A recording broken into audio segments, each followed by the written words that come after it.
Hello students, क्या हालचाल। I hope you are all very well. तो स्टूडेंट्स, पेपर आपके काफ़ी नज़दीक आते जा रहे हैं, तो इसलिए आज हम सोइल मैकेनिक्स का चैप्टर नंबर 9 देखने वाले हैं। चैप्टर नंबर 9 के हम मोस्ट इंपॉर्टेंट क्वेश्चन देखेंगे। ठीक है, क्वेश्चन जो है बहुत ही सरल भाषा में लिखे गए हैं इनके आंसर, जो कि आप नीचे देख सकते हैं, और मैं आपको समझाते हुए भी चलूँगा। ठीक है, और मैं आप लोगों से एक बात और कह दूँ, जिन लोगों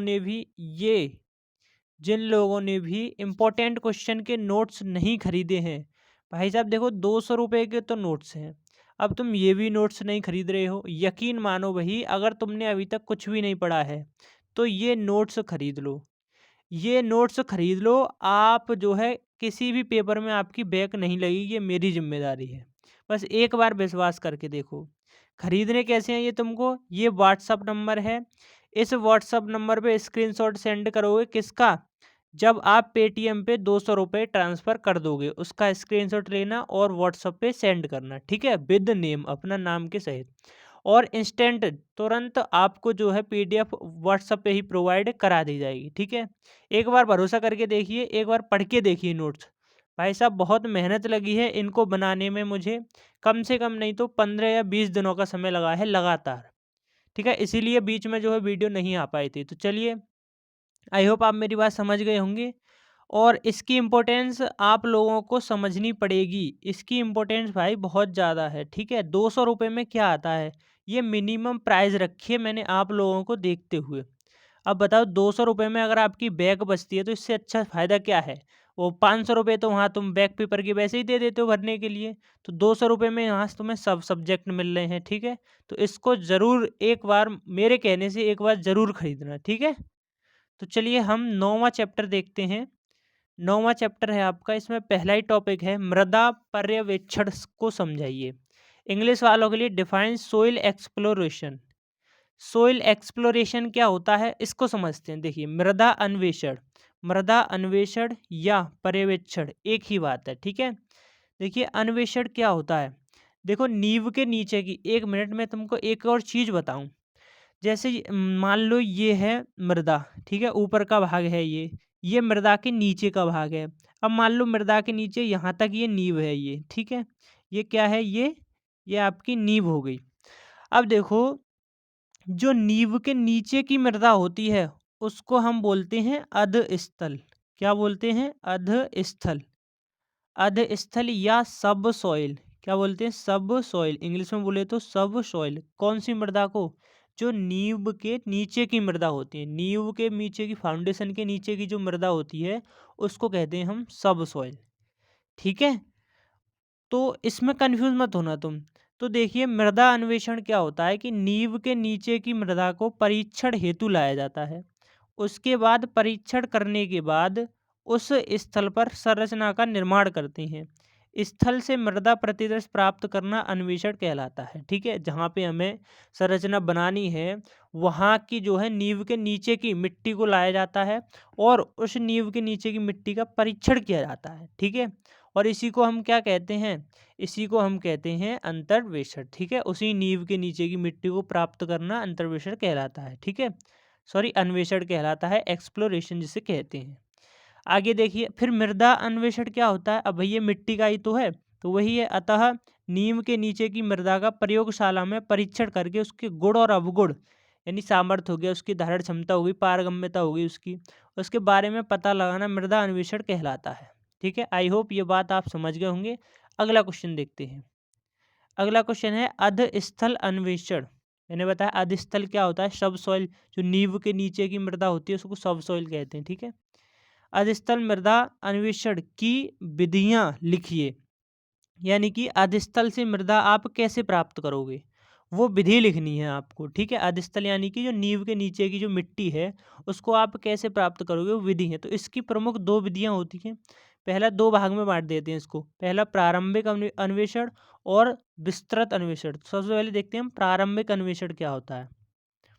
देखिए, प्रारंभिक अन्वेषण में क्या होता है कि इसमें पहली बात तो खर्च कम आता है। ठीक है, खर्च कम आता है और कम खर्च में ही हमें मृदा के बारे में अच्छी जानकारी मिल जाती है। तो पहली बात तो यह है कि मृदा प्रारंभिक अन्वेषण करने का कारण क्या है कि कम खर्च आता है इसमें। ठीक है, और क्या होता है इसमें, देखो इसमें प्रोसेस क्या क्या होता है। आप प्रारंभिक अन्वेषण कैसे कर सकते हो। आप या तो खोज क्या कहते हैं, मृदा खोज हेतु क्या करो, बोरिंग करो आप। ठीक है, बोरिंग नहीं करना चाहते, मृदा में भेदन करवाना होगा। भेदन भी नहीं चाहते तो परीक्षण हेतु गड्ढों की खुदाई करवानी होगी, तभी तो तुम्हें नींव के नीचे की मृदा मिलेगी। भाई मिट्टी जो मिलेगी नींव के नीचे की, वो कैसे मिलेगी, या तो खुदाई करनी पड़ेगी, या फिर उस मिट्टी का भेदन करना पड़ेगा, या फिर उसमें बोरिंग करना पड़ेगा। ठीक है, तो इन सब चीज़ों को ध्यान में रखना। आगे देखिए सूचनाएं, क्या क्या हमें सूचनाएं मिल सकती हैं प्रारंभिक अन्वेषण से। तो देखिए एक तो हमें जब खुदाई करेंगे तो नींव की गहराई पता चल जाएगी कि भाई इतनी गहराई पे नींव है आपकी। फिर उसके बारे में मृदा की सामर्थ्य के बारे में तो जानकारी ऑब्वियस सी बात है कि पता होगी ही जब मृदा का परीक्षण होगा तो। ठीक है, फिर उसकी संपीड़ता के बारे में भी जानकारी होगी, और मृदा परतों की मोटाई के बारे में भी हमको जानकारी मिल जाएगी जब हम प्रारंभिक अन्वेषण करेंगे तो। ठीक है, चलिए अगला क्वेश्चन देखिए, विस्तृत अन्वेषण। देखिए विस्तृत अन्वेषण में क्या होता है कि इसमें पहली बात तो खर्च बहुत ज़्यादा होता है।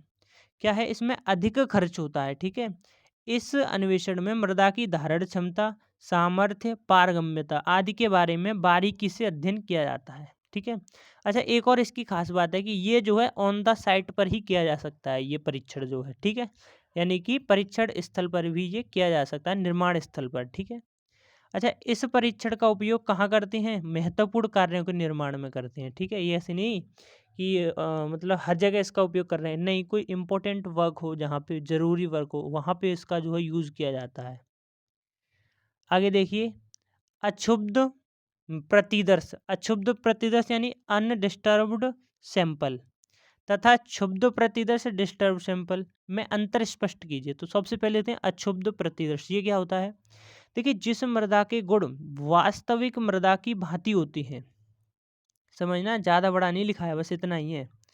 जिस मृदा के गुण जो हैं वो कौन सी मृदा के भांति, जो पहले की मृदा है, वास्तविक मृदा होती है उसकी भांति होते हैं, उसी की तरह होते हैं, तो उसको हम कहते हैं क्षुब्ध प्रतिदर्श। ठीक है, जैसे कौन से गुण, जैसे उसका जलांश हो गया, जैसे उसकी संरचना हो गई, संरचना के बाद में आप उसकी धारण क्षमता लिख सकते हो। क्या लिख सकते हो, धारण क्षमता लिख सकते हो। ठीक है, उसकी संपीड़ता लिख सकते हो, उसका सामर्थ्य लिख सकते हो।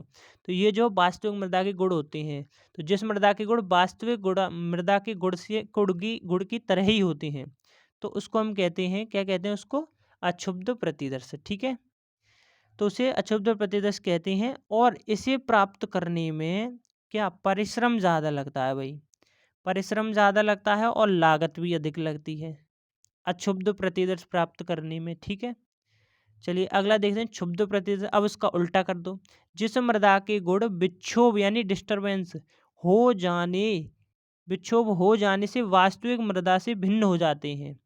यानी कि उसमें तो था कि भाई वास्तविक मृदा के समान होने चाहिए गुण, और इसमें वास्तविक मृदा से अलग जो गुण पाए जाते हैं उसको हम क्षुब्ध मृदा कहते हैं। ठीक है, क्षुब्ध प्रतिदर्श कहते हैं, उसको हम हेडिंग कहते हैं, और इनको आसानी से प्राप्त कर सकते हैं। चलिए ये भी हो गया आपका। आगे क्या है नेक्स्ट। आई होप आपको ये वीडियो पसंद आई होगी, और शायद इतना ही है। ठीक है, इतने ही इंपॉर्टेंट क्वेश्चन है इसमें। और भाई इसके बारे में एक बार प्लीज़ ठंडे दिमाग से ज़रूर सोचना। 200 रुपये में कुछ नहीं जा रहा है। अगर आपकी भगवान ना करे ऐसा हो, अगर आपकी बैग लग भी जाती है तो 500 रुपये फॉर्म फीस लगती है। ठीक है, तो इसके बारे में ज़रूर सोचना।